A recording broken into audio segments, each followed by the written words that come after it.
आमिर डोगर साहब से, और मैं तो वो बात करता हूँ कि मुझे पता है ना कि ये कई दफ़ा ये चीज़ें आ जाती, तो मैंने एविडेंस भी रखा हुआ है, फ़ोन कॉल्स का भी एविडेंस है, व्हाट्सएप का भी एविडेंस है, वो सारा कुछ है, मेरे स्टाफ के पास भी है।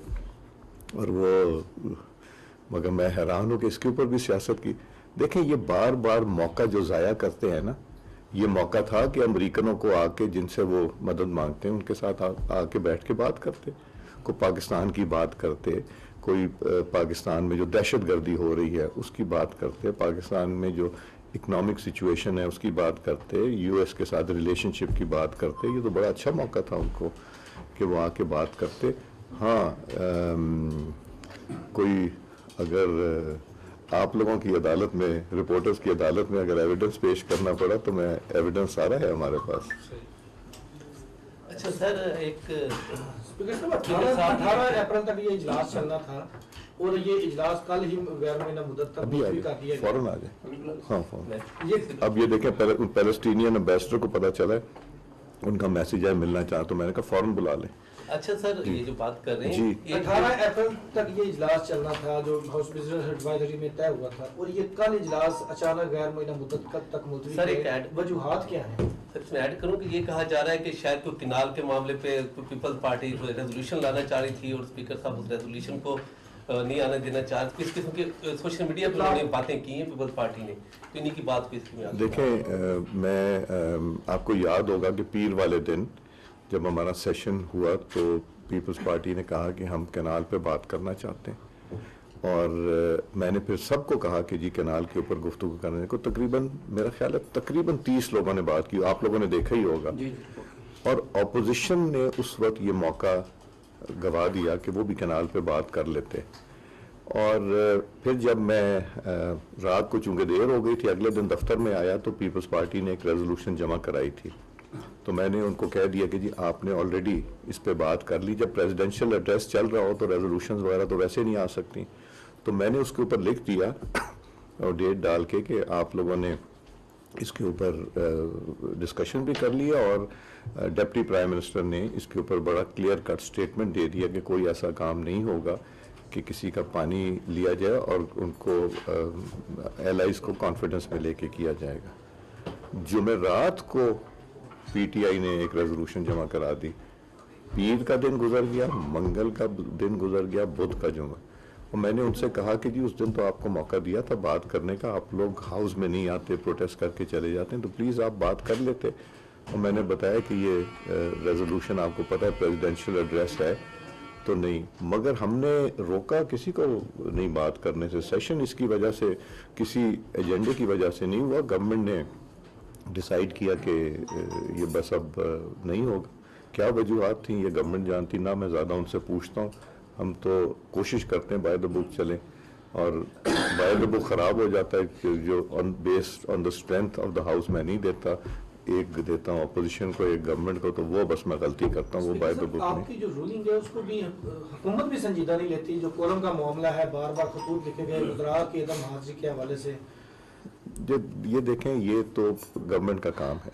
मैं तो उनसे कह सकता हूँ कि आपने अगर आना है, आपने लेजिस्लेशन भी करना है, तो फिर गवर्नमेंट की लेजिस्लेशन कैसे होगी अगर गवर्नमेंट का कोरम पूरा नहीं होगा।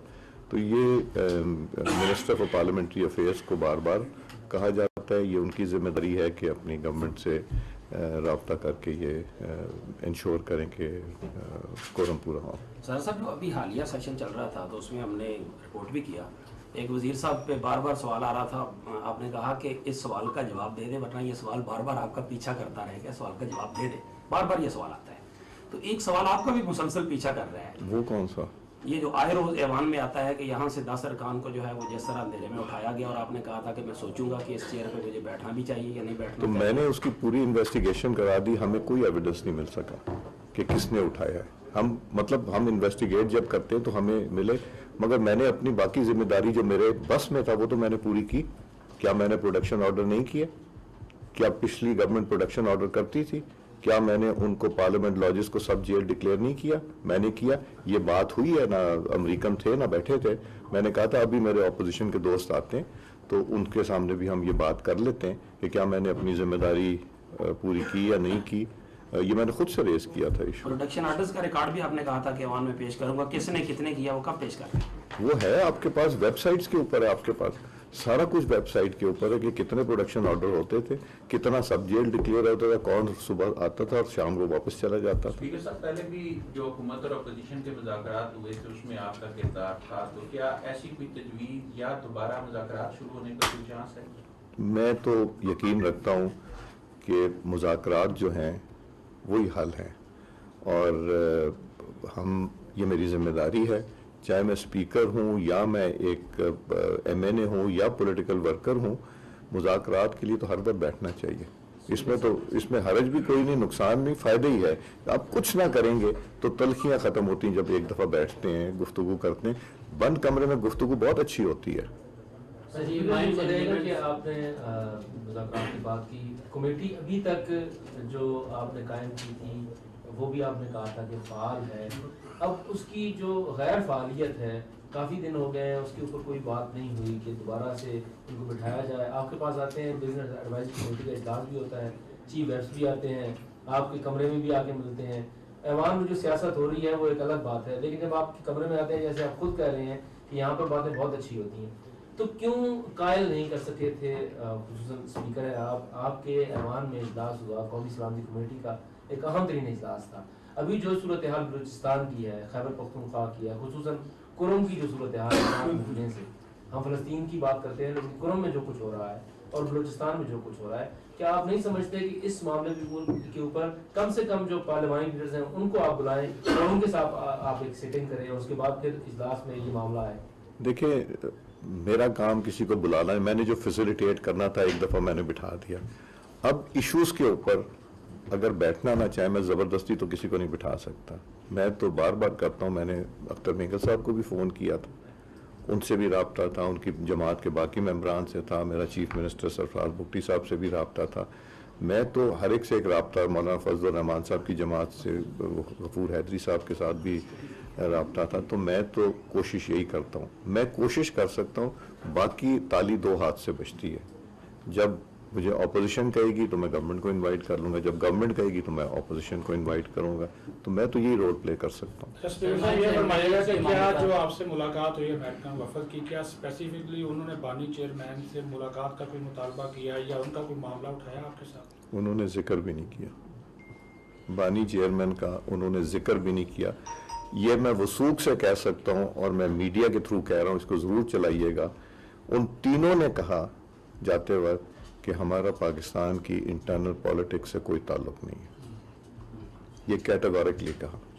सर, माइंस एंड मिनरल्स के मामले पर खैबर पख्तूनख्वा और बलूचिस्तान में बहुत ज़्यादा शोर है। स्पेशली जो नेशनलिस्ट पार्टीज़ हैं वो कह रहे हैं कि ये तो 18वीं तरमीम को रोल बैक करने की मुतरादफी की बात है। तो बतौर स्पीकर कौमी असम्बली आप खैबर पख्तूनख्वा की जो सूबाई असम्बली है उनसे भी रब्ता करेंगे या इस पर नहीं? ये गवर्नमेंट ने करना है, गवर्नमेंट का रोल है। मैं अननेसेसरली किसी ऐसी चीज़ पे हाथ नहीं डालना चाहता जिसका मेरे पास इख्तियार ना हो। मुझे अगर इख्तियार मिलता है तो या फेडरल गवर्नमेंट देती है या अपोजिशन देती है, तो किसी चीज़ में जहाँ वो मुझे रिक्वेस्ट करेंगे रोल प्ले करने का मैं हाजिर हूँ।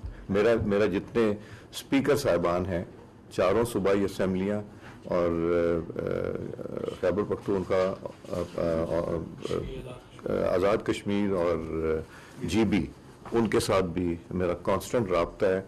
हम लोग मिलते भी हैं, चीज़ें डिस्कस भी करते हैं। हमारी जो कॉन्फ्रेंस हुई थी उसमें हमने बहुत सी चीज़ें असम्बलियों में इकट्ठी की हैं जो कि मुख्तलिफ हो रही थी असम्बलियों में।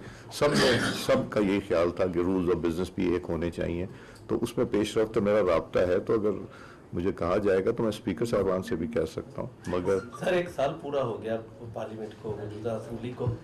आप इस असम्बली के 1 साल के बतौर स्पीकर, बतौर कस्टोडियन कैसे कारकर्दगी को देखते हैं और हुकूमत और अपोजिशन और खास अपोजिशन के रवैये को कैसे देखते हैं? क्योंकि 1 साल में बार बार उन्होंने डिसरप्ट की पार्लियामेंट को, हम देखते रहे कि वो कार्रवाई नहीं चलने देते, बिल्कुल जो कौमी इशूज़, अवामी इशूज़ हैं, खास तौर पर वक्फ़ा हालत, वो तो बिल्कुल नहीं होने देते।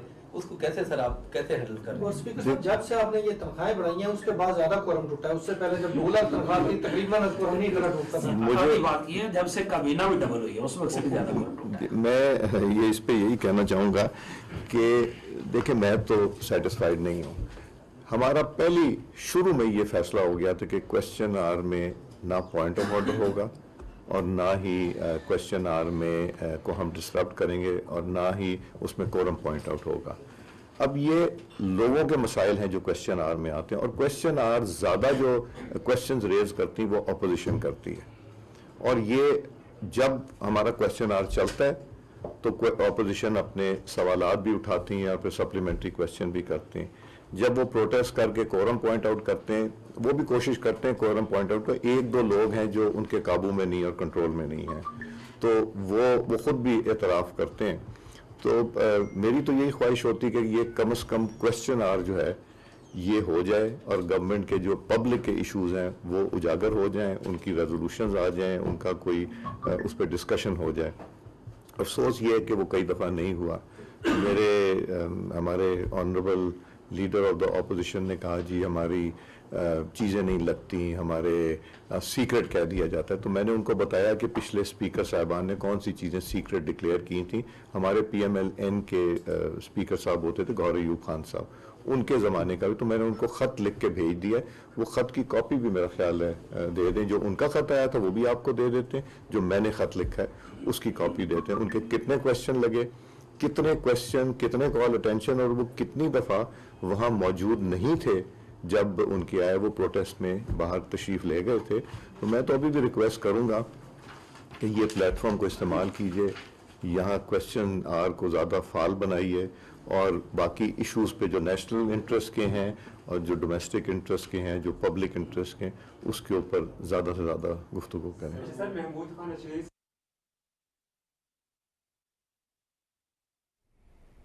स्पीकर कौमी असम्बली सरदार अयाज सादिक इस्लामाबाद में मीडिया से गुफ्तगू। तुर्की असम्बली के स्पीकर ने फ़लस्तीन की सूरत हाल पर कॉन्फ्रेंस का इनेकाद किया है। कॉन्फ्रेंस में शिरकत करूंगा, पाकिस्तान का मौक़िफ़ पेश करूंगा। पाकिस्तान की हुकूमत और अवाम फ़लस्तीन की अवाम के साथ हैं। पाकिस्तान का फ़लस्तीन के हवाले से मौक़िफ़ वाज़ेह और नुमायां है। फ़लस्तीन की मासूम अवाम पर इसराइल जुल्म कर रहा है। अपोजिशन हर मामले पर सियासत करती है। अमरीकी कांग्रेस के दौरे पाकिस्तान पर भी अपोजिशन ने सियासत की। अपोजिशन ने ईवान में किनाल के मामले पर बात नहीं की। इसके बाद ईवान में करारदाद पेश की। सेशन में अपोजिशन की कोई बात नहीं की। हमेशा कहा है कि वक्फा सवालात में किसी को ईवान ना दिया जाएगा। मेरी हमेशा से ये ख्वाहिश रही है कि वक्फा सवालात को मुकम्मल किया जाए। वक्फा सवालात में अवामी अहमियत और उनके मसाइल पर सवाल होते हैं। अपोजिशन को ईवान चलने के लिए संजीदा कोशिश करना होगी। इस्लामाबाद में स्पीकर